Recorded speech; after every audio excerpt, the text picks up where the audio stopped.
like I said, I am not divorced. We are separated for a good cause. And I'm healing. Gradually, I'm healing. Including my partner. My partner is an over 30 years journalist. He has never come out to defend me before. But during Singaton, he was able to stand in front of camera to say he's proud of his wife. What are you saying?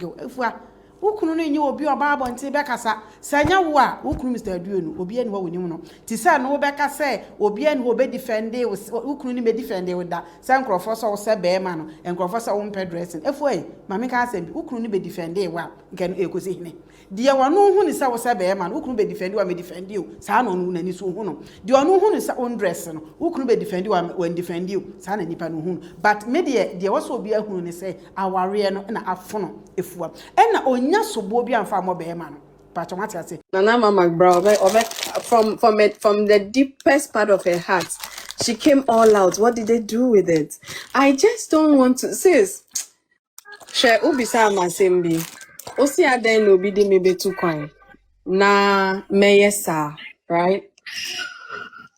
So if I tell you that I got the visa and I added the Menusoi, nobody will know except you say it. exactly. efu asantoa onu kra aja osika kakra wo hu sua wo suo e me ma de on be so be hwemani sa mi fo mo wati ase asra ye ma dwe sam ni betra sa ne ma we nyina ene be ma no wonya biem ti aware mete ho ye den eno na sa time na wo ani so beto no wo ba ko mienu miensa wo de me nkra ne nti Ohini ba media for na efremu ayebo emani se media royals media mu adehye no no asebo ana einta semana amamle ni amani emu dwumadie ohini ba media betenete enti amanfo muntie na nyado abusia efu asanto asengaton wakasa ose aware na waware no ate nani so ose ayete sede na bibi kata nani a sese yawai nanso onja ya aware separation na aba divorce de emai abusia wakasa ensam wei eje ne hontre ha ya enya asem ketwa eno akire no ose sense one ne kunu tenaye enkrofoti mba abonten ebedidi ono efu asanto anatam se na ne honya fe wonim dressing osebe ma ne ade nanso ne kunu ma abonten eme defend ne da batam oya Singaton ne de eno de ne kunu timi ebegina nipa dom ne mu se wo support all because eno de asakanko beba wakasa oso ono de enkrofo akire sensem we nyina no kedi so oba abonten ebe kasa o kire ne ememu ni ade oso ono de obekirim na magbran obekire ni de mu no ekokosi ehine abusia ade na efe na aware no se nipa ba ako na aware a kebe kasa o kire ne ho ene ye ba bedi nkomo afa eye efua asantewa ensam ene ode abetudwa enra ana mhu se ententan fidie ni so prikukukuku sensan abode abusia fo mame mu akwa abawate oh baby I will be high ohine be media no ohine pase wa busu na ya na metin nsam wei ene me bi fa aware ho ne ade obi ni obi asetena mu ni ade a ya na de bia me kan ade se nipa nim kokowa mu asem enti se na obi hu obi se de omusi nam ene ade a na odim de ka so okopa aware nanso bebre ni mema ne ma nam bebre agya omu wo mutrim ene nso so omunam bebre amuna wo mutrim nanso omu sere e wo ma no enti ye say enhwe obi ho obi asa na mfa ko sawde wati ase na ene ye bedi nkomo pa ama mahu sadi enyema sitie se na metiwe mi hu so obi e kompaibo sa o pa aware a meto no bi sa me se adan wonim ne yete ana adan na wokoto problem e de ama wo ansa na ne bewura ensem ne mu asoma meka nyina ne ye bisaba ye misakunu ye bisaba ye misayere pasa mu akwa baby abusia minim se edru aware service ni ade na minim se nipa dodo na no e kodye emem den so sa ade we wonye obi a wo ye boda unti ma abonten meka ne ma wo femu na abusiafo efu asantewa go through a lot but unti me emeka me ma yakotie ensam odi kan ye emra woni fire oja edi nkomo live so na ewia me so media me wono me de beto am so masa mo kwaba Fire, you know there's something called an awakening. When you have an awakening, it's a very deep and intense experience. I said yati bibi if you were niso. It's like your eyes are open to so many things that you could barely see before, right? So I understand what she's saying. That's why I also said earlier that sometimes because of the same kids and sanity, you don't necessarily have to encourage these women to stay in these relationships just because of the kids. The same situation could mess the woman up and it will still affect the kids. So, like I said, I am not divorced. We are separated for a good cause. And I'm healing. Gradually, I'm healing. I don't know, but it's not any big deal. Don't worry, I'm fine. I am fine, okay.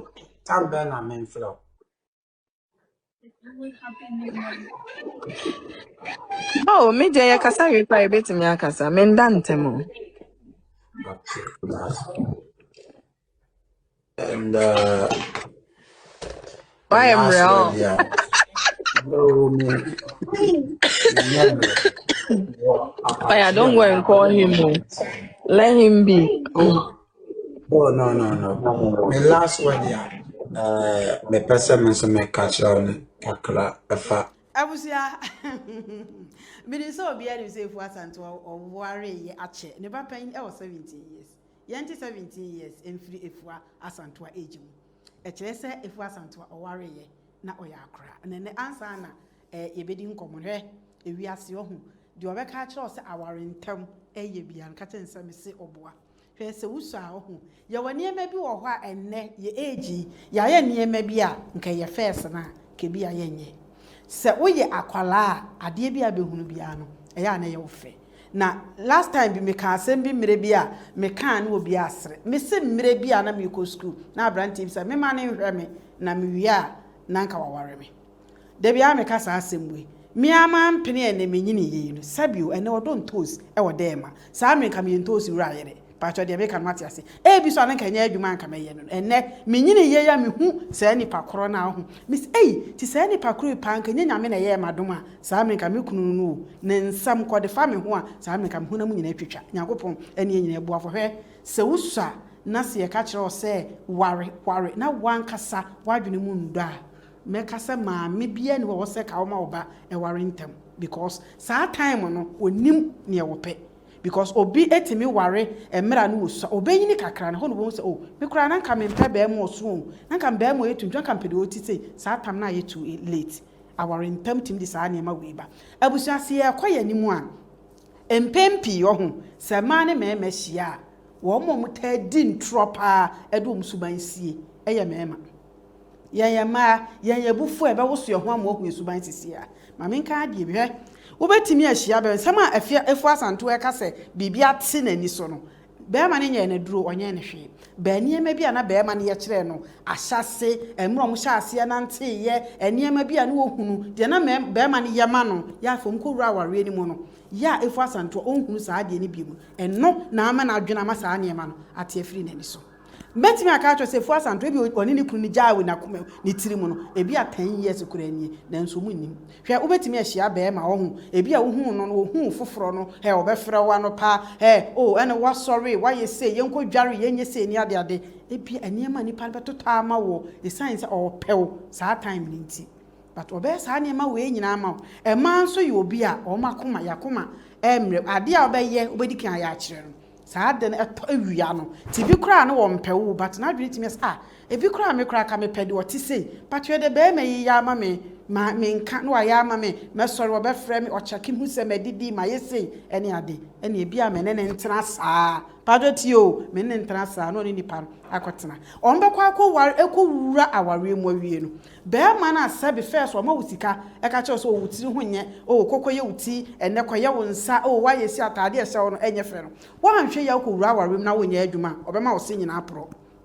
sa wan hweyi na kowura sa aware ni mu na be ma kro na no won ware wo no no soso wo so wo yare ko sa nsuo makodware ni ade no afa mire bi bedu no ebi akwan ya bi nipa ndo be fa sa ne ma o yema wo nyina no wodu kowura aware ni mu me ma dodo no o mutimi ja sa ne ma no nti akoko basa sa atam na wo kai wachi sa na me kra mistake be na maye be me kra na nka me mpeno na emu eye niema we ya na oye e de ma minti no enu nti na ebi kura be ma dwe sam ne betra saa ne ma we nyina ene be ma no wonya biem ti aware mete ho ye den enu na saa time na wo ani so bete wo no wo ba ko mienu miensa wo de nkura ne nti ena me nkwa metete nkura na ebi nkura ne be basa na wo te ho ti enu no saa aware no enu no wo ti aware ni mu o so be ma no wagyae no e wo wakomam ana mote odobie ni saa aware ni mu na mo na mo wo emonten so na sabe ebi a mo nko saa de mu bi da mo no obi nante de bi saa de mo nko bi mu da no se mo hu nipa no wo mo sere omani age a enya no kore obi o ye matured bia oni be ma bi ti muduru abontin duru nipa mu a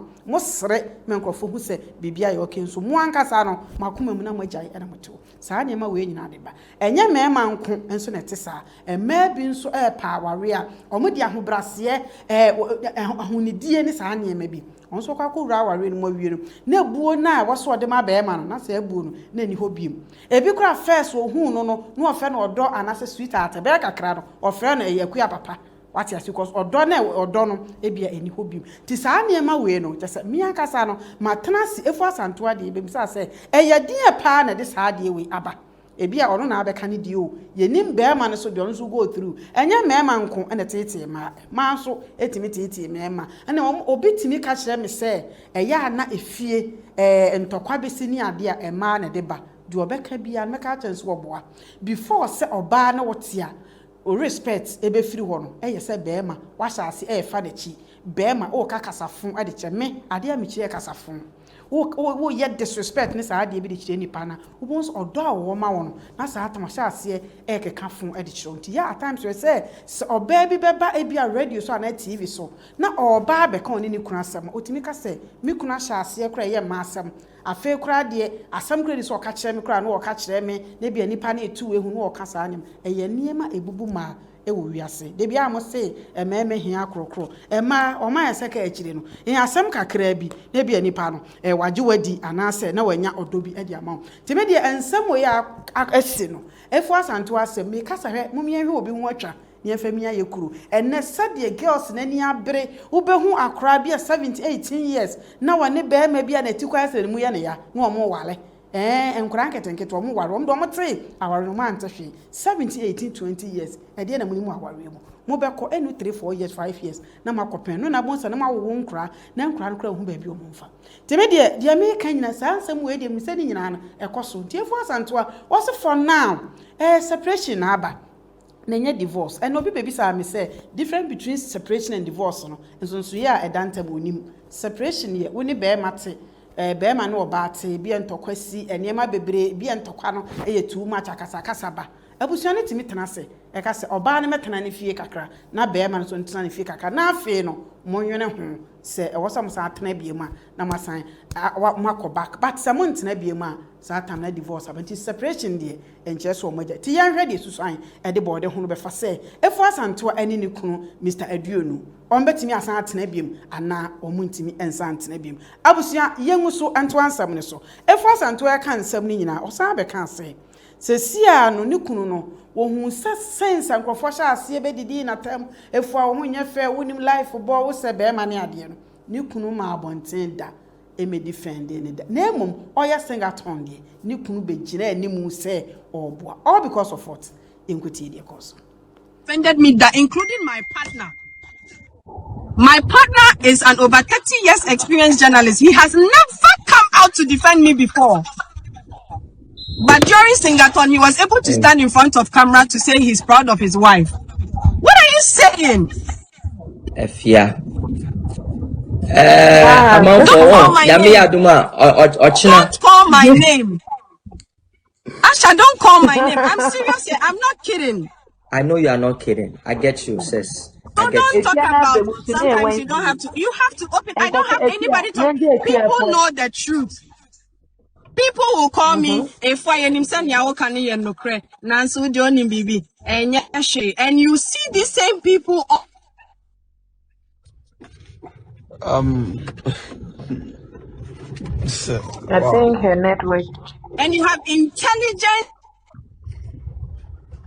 renowned people around you in utter a word. My father should come and do it, or my mother. That hurts. Who should come? Asha, are you my relative? Yes. Are you my relative? Yes. Oh, wow, wow. But I think you are For right. Asha, are you my it's not relative? like Getting that is Osho Yes, you Ayode. know. Yes. Asha, I was just saying, I'm my tio, and for ya, I feel dear in some way she said, do me a die. Yeah, as summer if was and to a cat is here, you know. Say, Sabi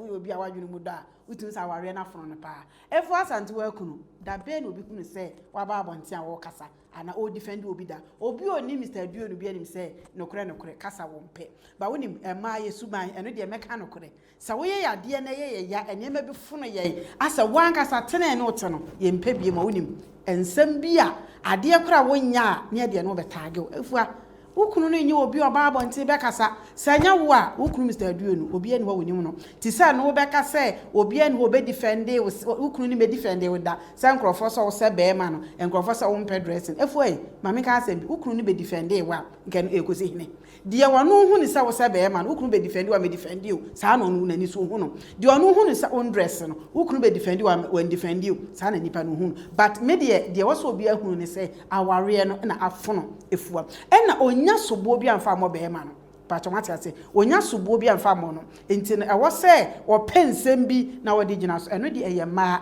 yesuba obi onim omunim ma enyina eye saa na etie because I say why ade na afono esi ade no ompe biem enti de na wo so ye because we na wo kan de meka se eno de emfa ho ba bia sengaton na wo ye ye no wo tena ase fiti vance ade ni nyina vance se mo de days amode se na wo twe ne ade a wo kunu no obi oba ho bia beko wontimi nyae wo so wo nko atena ase because ebetimi aba so wo hia nsuo wo hia bibia wono na wo so support wo ti se efu asa time ni mu nyina no so hwe interview bi ya ne kunu grant o kan bibi that day they say 4 days kra no na nti no also wo appreciate it be anya say Singaton na bia na bibi be free mu abasika beba we beba nti na na o support wo because ade bia nti ne ka se ye de hia ansa na ade fata we ne ya ade asabi na hia obi ensam nkrofo kan fa nipa ho de sabi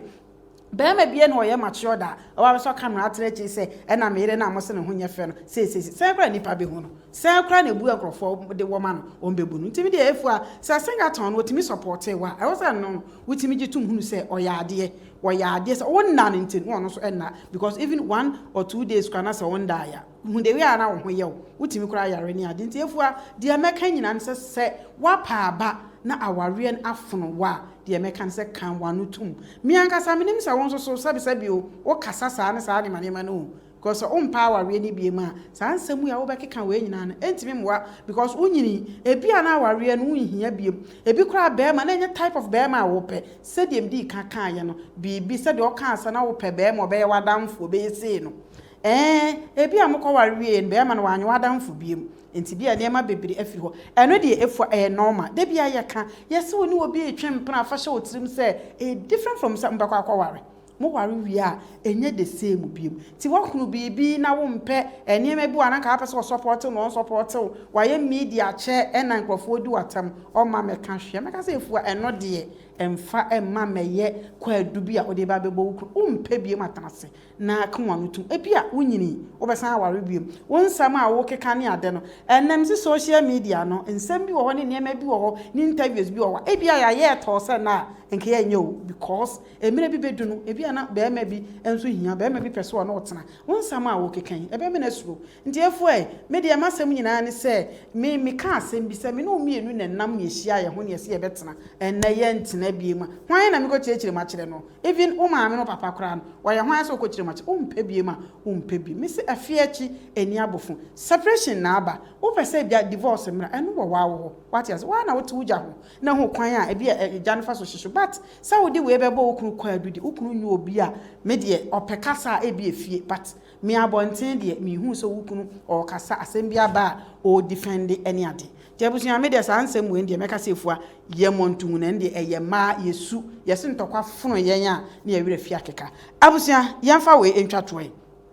enkrofo otu ne fo se sade ne enkrofo pe na asem ne sade ne wo kasa ne ade kana wo mo ni wo ye live no mo kire se enko mo mpese enko be kasa kra ko ntwa so eno o kire so ndi obekire mu ma grand be kire ne die mu no ekosi ise enkrofo anka tinyo ono ne die no na ebe ye news ya se obi ane ne ti efua fa we to aso na fe ye fa we nsori so Efua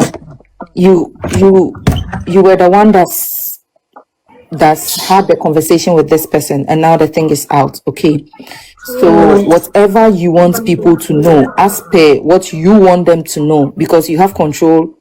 on what you want to do and what you don't want to do. Okay, bring it out there and clear up whatever you want to clear up. Do not listen to people say you don't owe anybody an explanation. You put your life there. And don't ever forget that the same Ghanaians that support you or supported you or had been supporting you will be the same Ghanaians that can cancel you. So to me, I think at a point you owe some people, if not every Ghanaian, some people somewhat some level of allegiance. They will cancel me for what? Exactly. Madam, talk fast. Oh no, your friend is saying, Julius, you cannot force me on that. You cannot force me. You can't. And I'm also asking you, they will cancel me on what? On a lot of things. Don't you have projects you need Ghanaians on? I need the globe, not just Ghana. Hello, Of sis. course, and your place of origin will play a part if you want to do anything global.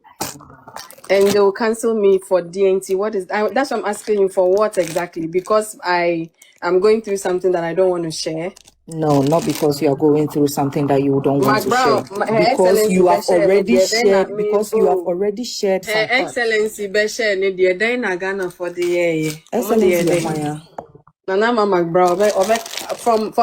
the deepest part of her heart,